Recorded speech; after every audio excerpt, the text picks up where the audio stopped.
You know Poseidon as the god of the sea, the calm king with the trident, Percy Jackson's noble father.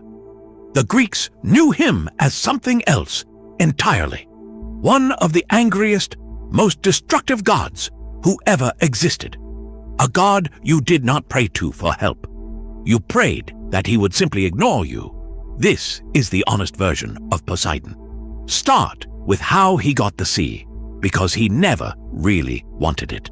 When the three brothers overthrew their father Cronus, they drew lots to divide the universe. Zeus drew the sky, Hades drew the underworld, and Poseidon drew the sea.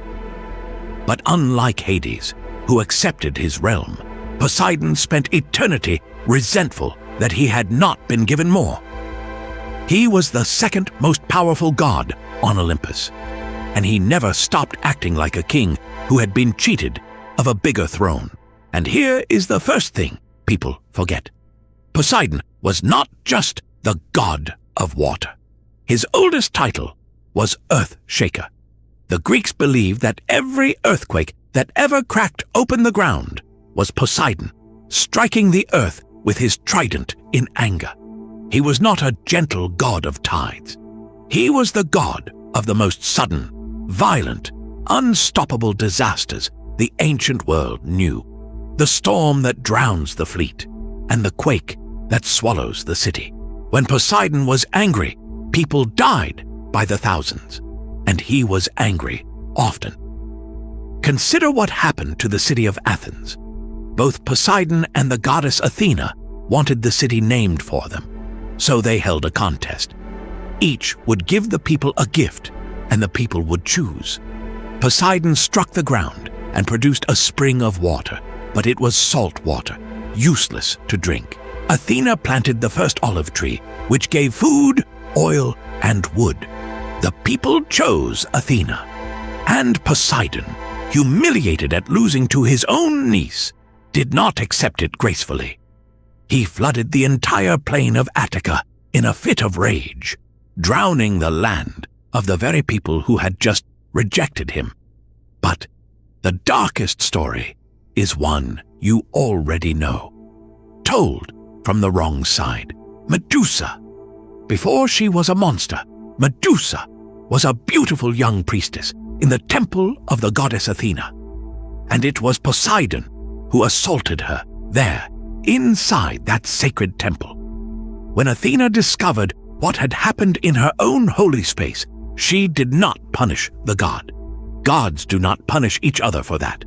Instead, she punished the victim. She transformed Medusa into the snake-haired monster we remember, cursed to turn men to stone.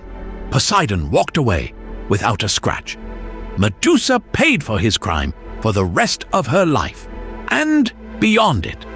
The most famous monster in Greek myth exists because Poseidon faced no consequences. He was just as petty with mortal kings. When Minos of Crete wanted to prove he was the rightful ruler, he prayed to Poseidon to send a sign, a magnificent bull from the sea, which Minos promised to sacrifice back to the god.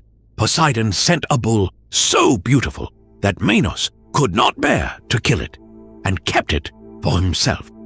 So Poseidon took his revenge, and it was monstrous. He cursed Minos' own wife with an unnatural, uncontrollable desire for the bull. From that union was born the Minotaur, the bull-headed creature locked in the labyrinth. An innocent woman was violated in her own mind, and a monster was created, all because a king kept a bull. That was Poseidon's idea of justice, and it kept happening. When a queen named Cassiopeia boasted that her daughter was more beautiful than the sea nymphs, Poseidon did not simply feel insulted.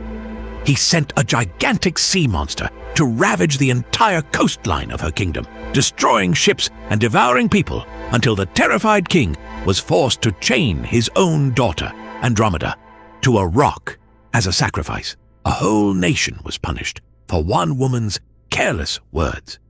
But his most famous grudge lasted 10 years.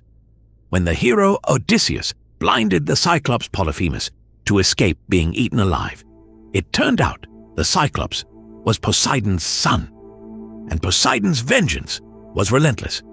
He did not kill Odysseus quickly. He wrecked his ships, drowned his entire crew one by one, and used his power over the sea to keep the hero lost and wandering for 10 long years, watching everyone he loved die, always just out of reach of home. Poseidon could not be bargained with, could not be outrun, and would not let go. So what do we make of him? Poseidon was the god of the sea, of earthquakes, and strangely, of horses. All the wild, powerful things that humans could never truly tame. And that is the key to understanding him. He was not evil in the way a villain is evil. He was the sea itself, beautiful and vast, and absolutely indifferent to whether you lived or died, and quick to turn deadly the moment you offended it. The ancient Greeks did not build temples to Poseidon out of love. They built them out of fear, the way you respect a force that can erase you without a second thought.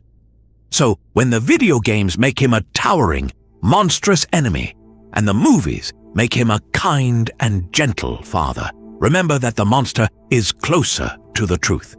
The real Poseidon held grudges for decades, punished the innocent for the crimes of others, and drowned whoever stood in his way. So, here is the question. Was Poseidon a god who lost his temper, or simply a force of nature that happened to hold a grudge? Tell me what you think below. The full truth about the Greek gods is on this channel. One honest myth at a time.